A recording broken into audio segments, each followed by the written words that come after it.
Welcome back, everybody, for another episode of the Vitamin C's podcast, a proud part of the CLNS Media Network, empowered by FanDuel, America's #1 sportsbook and official gambling partner of CLNS Media. I'm your host, Tim Sheils, and I'm joined by my co-host, Wayne Breezie Brown.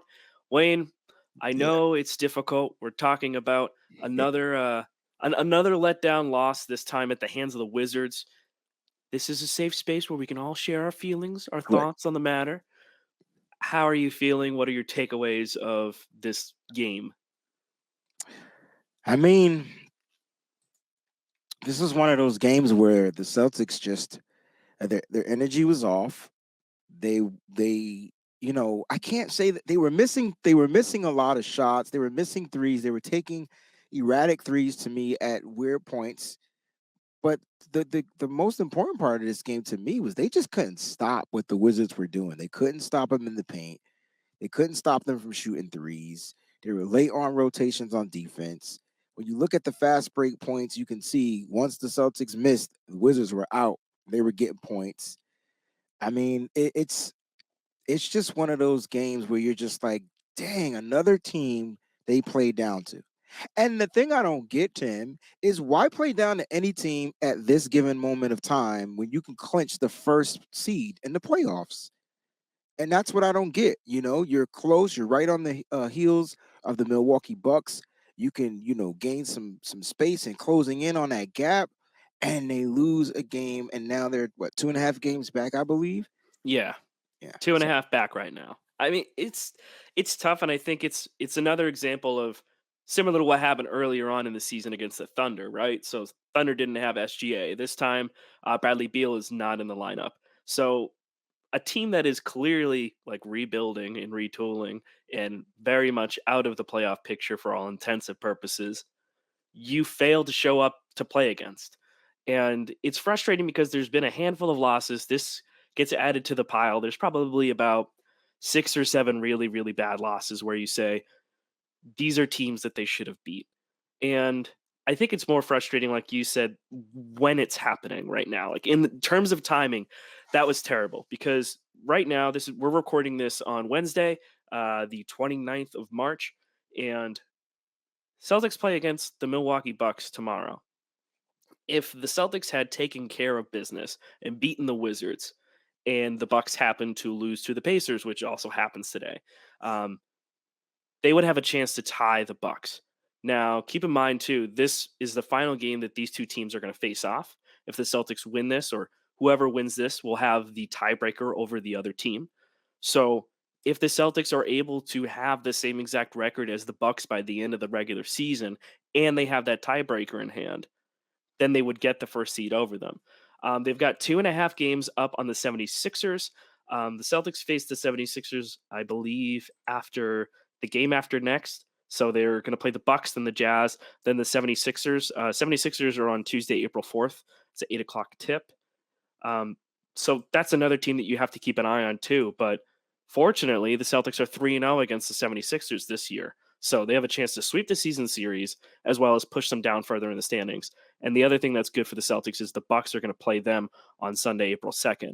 So that's another opportunity where it's like, who are you rooting for in this situation? But I guess the moral of the story here is the Celtics kind of put themselves into this position because they failed to close out games and a lot of clutch time games. I've talked about that before too with you, talking about overtime games where they just let go of the rope. But then you have these kind of losses where it's like, these are teams you're supposed to beat. These are supposed to be the easy ones. This is what good teams do. Good teams go out there and they take care of business and they blow out teams that are worse than them. They did so against the Pacers. And this is another team that they should have done the same to. I don't know if it was the travel, being on the road, whatever excuse you want to pull out of the book, but it's deflating and it's sort of a frustrating thing where you've seen this trade out of this team so far. yeah, look, I don't know who to blame or what to blame. You could blame traveling. You could blame those pink uniforms. Nothing wrong with pink, but that was wild. Those are loud. I like them, but they're That's loud. I actually like them too, right? But Yeah. I like it more in the Miami style because it's a mixture of colors. So Those when you see those that Miami fuchsia, Vice jerseys, man, yes, those are man. nice. Greatest 80s were some of the good times, you know.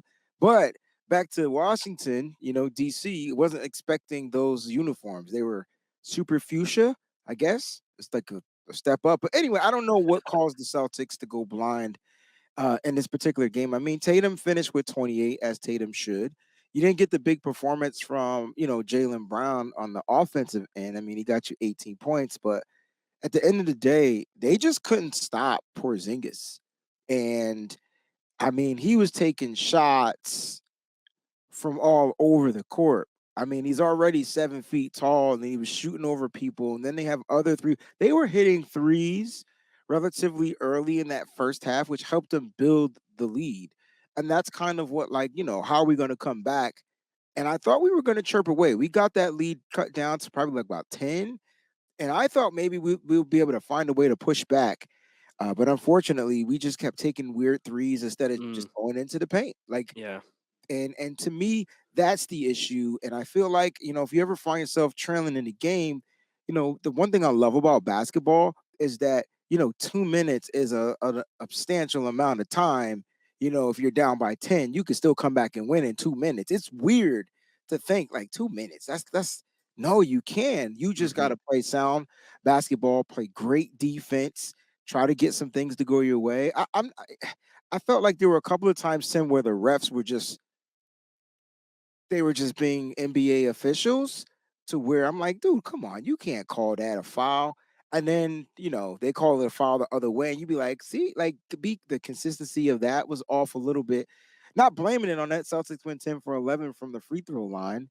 But they when what happens, Tim, when we're not hitting the threes? That's the key. Celtics are a 3-point shooting team. You can't shoot 44, make 44 attempts, you know what I'm saying, and only get off on 11 of them joints. Like, that's the issue. 25% from 3 is pretty bad. We talked about this where it's just you kinda have to accept that it's a live or die by the 3 kinda team, but that also comes down to what you're getting out of Joe Mazzulla. And I like Joe, and I think the biggest knock that we can probably say pretty convincingly now at this point is his ability to make adjustments and to change lineups and to change approach. They kept doing the same exact thing. That's the definition of insanity is doing the same exact thing again and again and again, expecting a different result. Insanity. So it's yeah, I mean it's the definition of insanity. And look, 44 attempts is fine if you convert on them. It's a lot of threes, but if you convert on them, it's a totally different game. A few of those fall down, and all of a sudden we're talking about a very very Exactly. different outcome. But you can't be missing threes and then not getting back on defense. And I think oftentimes the threes that they were taking, there was a lot of open threes that they just weren't hitting, and so those are good shots. Like by definition, those are good shots. But I want to look at the timing of when they're happening, how many passes happened before those threes were taken. There was a couple times where like someone got like a good look at a three, but it was like a two passes into a possession Yeah. and they were just firing. And I'm like, it's not a bad look, and I don't hate that, but you guys haven't been able to find the bottom of the basket and you're rushing these looks. Like not even just a rushing of the look, but like rushing a possession. Like work the clock a little bit, trying to actually get inside and attack the paint. They actually outscored the Wizards in the paint, only 64-62, and that's kind of what also screwed them because Kristaps Porzingis has like an amazing game, right? And Yeah. all of a sudden now the Wizards are looking at trying to extend him and Kuzma. I don't know if that's the best decision for their franchise, but Porzingis has started to turn his career around, especially after that rough stint in Dallas, where he kind of became, the fall guy for all of their issues. Massachusetts, listen up. The wait is over. FanDuel, America's #1 sportsbook, is now live in Massachusetts, and new customers in Mass can get in on the action with $200 in bonus bets guaranteed when you place your first $5 bet. Just sign up at fanduel.com/Boston. Finally, you can bet on all your favorite sports teams from the money line to point spreads to player props and more. For me personally, I'm not much of a game-to-game guy. However, I am looking at the Celtics and the Bruins to go to the distance, so I put myself a nice little parlay on both those teams, and here's hoping that hits. So, bet now on an app that's safe, secure, and super easy to use. Don't miss your chance to get $200 in bonus bets, win or lose. Visit fanduel.com/Boston and make every moment more on America's #1 sportsbook. 21 plus and present in MA. First online real money wager only. $10 first deposit required. Bonus issued on non-withdrawable bonus bets that expires in 14 days. Restrictions apply. See terms at sportsbook.fanduel.com. Gambling problem? Hope is here. GamblingHelplineMA.org or call 800-327-5050 for 24/7 support. The Wizards are a team that are going to be rebuilding, and they kind of are in the midst of that. They traded away Rui Hachimura to the Lakers. So that's a team, like, by definition, that the Celtics should have come out and beaten. And I know that Tatum just came back. Still, that three ball is not there. He was 2 of 7, 4 of 4 from the line, 11 of 19 from the field. So I think he needs to stop taking threes and to just attack the basket. Uh, 7 threes when he's trying to find that rhythm. I get it. Like, he hits one more and all of a sudden it just seems a little bit better. But I can't be seeing 2 of 7, 2 of 8, 2 of 9 from three in games where, you're losing by double digits against teams that you should beat. And it's just frustrating to see that kind of same thing happen again and again. Again, the definition of insanity is doing the same exact thing. And so it's just the Celtics got to make these adjustments, right? And I think there's still time to do it. I don't think this loss is damning. It's just at the end of the day, is seeding the most important thing? To me, no, and it doesn't seem to be to the team. So I'm interested to see what happens there and how do they approach these last few games. Like, if you lock down the 2 seed, do you start resting guys? Right. I would lean towards yes. Right. If it's a lock, right. If it's a lock. But if you're playing for a 2 seed, we say that seeding is not the most important thing, and that's fair, right? I don't think the Celtics want to fall to the 3rd seed. And, if they find a way they can close the gap on the number 1 seed, why not go into the playoffs with the number 1 seed and home court advantage throughout the playoffs? Like, why not? So that's a big thing. So maybe it's not end all be all or most important thing on their docket, but you don't want to lose games that you clearly should go out and dominate. Like, look, I'm not taking away from any of the NBA players on the Washington Wizards. That is not what Wayne Breezie is doing here. What I'm trying to say is this: the Celtics got better players. And now that night, they didn't play better and they got beat. And they got beat on defense. So it's not like they didn't put up 111 points, but they gave up 130 points to a team that's not scoring 130 points a night. It's not like they averaged that a night. The Wizards shot really well and they worked the inside game. And they just took advantage. And once the Celtics went down big, they didn't stop applying the pressure. I wonder this, though, Tim. At what point, if you're Joe Mazzulla, would you start shrinking this rotation? At what point? Or do you not? Do you just let it rock out all the way into the playoffs before you make that type of an adjustment? Because that's an adjustment too. And it seemed like maybe the Celtics were prepared for a Bradley Beal type of dynamic of a game and were less prepared for a Kristaps Porzingis dynamic type of game. Yeah, I think that's a fair point. In terms of rotations, we've kind of seen him break out a couple different times where all of a sudden you're seeing guys like Blake Griffin go out. You're seeing Grant Williams be in the mix, Mike Muscala being out, outside looking in. So we've seen a couple times now where he started to tweak these rotations. So I think he has like a solid 8-man rotation to go to in the playoffs. So you've got your standard 5, you've got the Jays, you've got Marcus Smart, you've got Derek White, you've got Rob, you've got Al. That's 6 right there already. You got Brogdon and probably Grant. That's right there. So Sam Hauser might be in the mix there. Mike Muscala might be in the mix there, depending on matchup situations. So probably at the minimum, you're looking at an 8-man rotation with Grant Williams kind of picking up his play as of late. He had a bad turnover, I think, in that Wizards game towards the end of it that kind of sort of killed the momentum. But again, like you don't put yourself in that situation, then you don't have to worry about it. I was at darts and I watched the game at the bar that I was throwing at, and it's just frustrating to see them kind of fall into those ruts where I just don't think that you're playing with the right pace, the right energy, and you've seen this other team just come down and just hit some threes. Corey Kispert lit you guys up, and just failing to try and answer that. And so I don't know how much I want to chalk up to, travel and everything like that. And when it comes down to seeding, you do have to start wondering, are you better off just resting guys and getting guys who aren't going to be in your playoff rotation some minutes? That way you can actually rest some other dudes.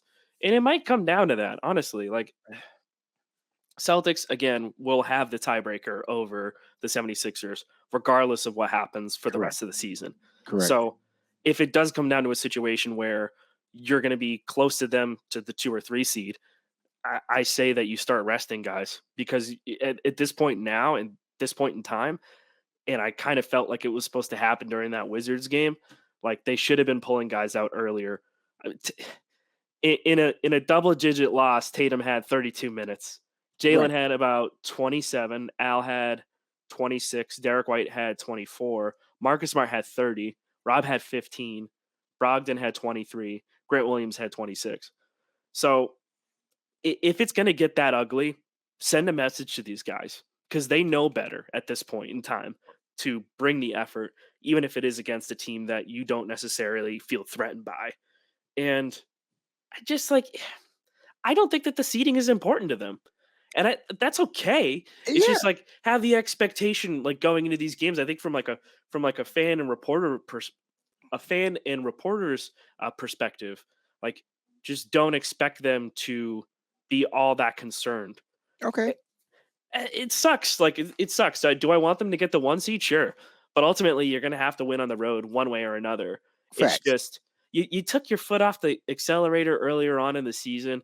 I think that Warriors game kind of sent them spiraling back in December, It did. and so it kind of threw them off. And even still, like they're 7-9 or 7 wins in their last 9 games, I think. So You know what? they've been solid. You're right. I mean, seeding doesn't matter. And I'm okay with them not really worried about the seeding because they know, on any given night how they can come out and they have to, perform. Here's my thing though.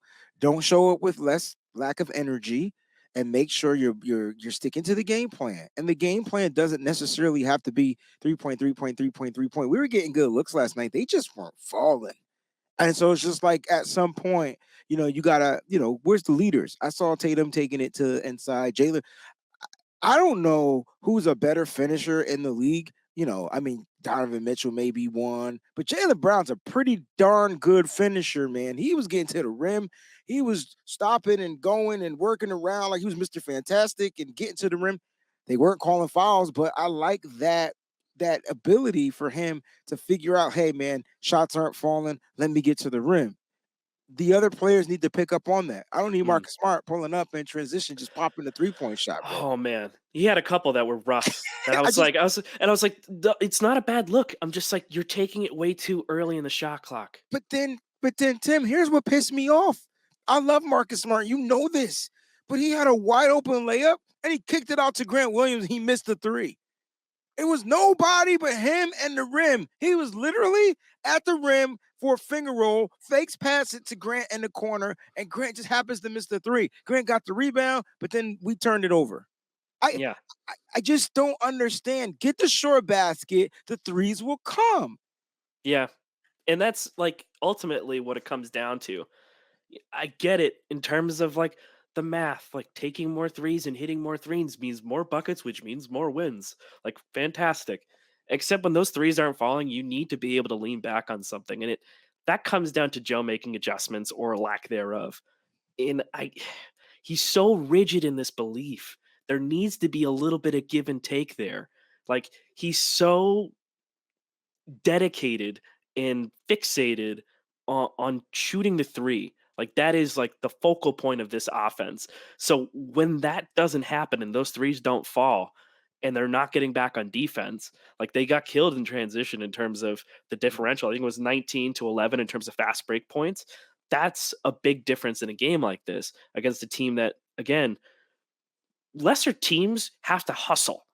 Like Right. if you don't have the talent, you got to hustle both offense and defense. You got to And get out and run. You got playing to get gritty to basketball. exactly, and that's Yeah, what the Wiz did. Like that's what the Wizards did to you. that's what these teams are doing. That's what Mhm. if you look at all the Celtics losses on the season, they got beat by getting out hustled, outworked, and out grittied. Literally.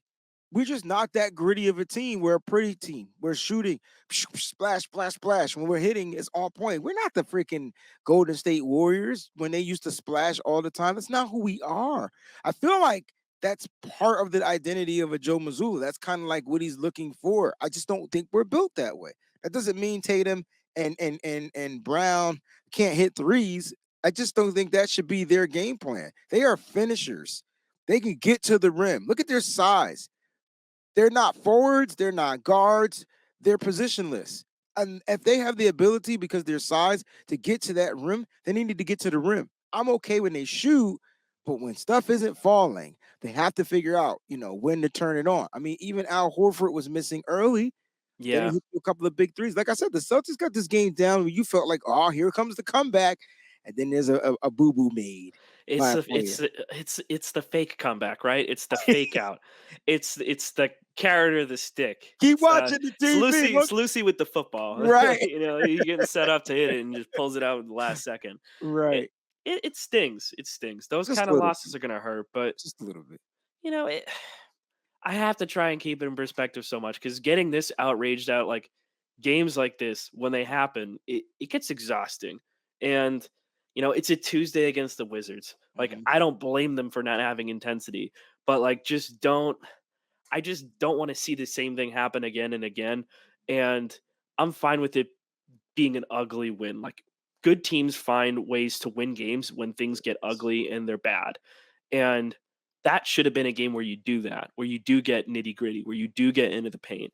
And I think for the Jays specifically, trying to get to the rim should be their focus Yeah. because not everybody on this team can do that. Sam Hauser started to add that little wrinkle to his game, and he's better than I expected doing that, but he's still not someone that I would lean on heavily off of the bench. Grant Williams tried to add that to his game as well, being able to put the ball to the floor and get into the paint. I still prefer him as a 3-point threat. Right.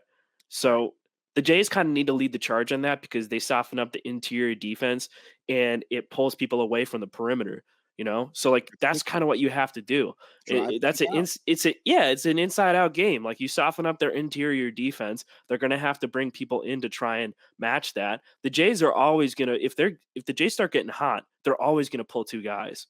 And so that needs to be a focus moving forward in some of these games.